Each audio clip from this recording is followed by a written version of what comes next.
For today video guys is magkakata ng juice mango. Kasi hindi na siya makain guys kasi sobrang soap na talaga siya. So no choice, kailangan natin ito siya gawin juice.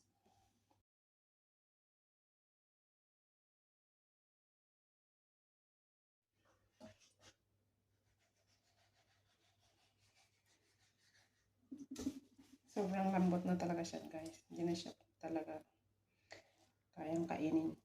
So, juicein na lang natin ito. So, ito na siya guys. Natin.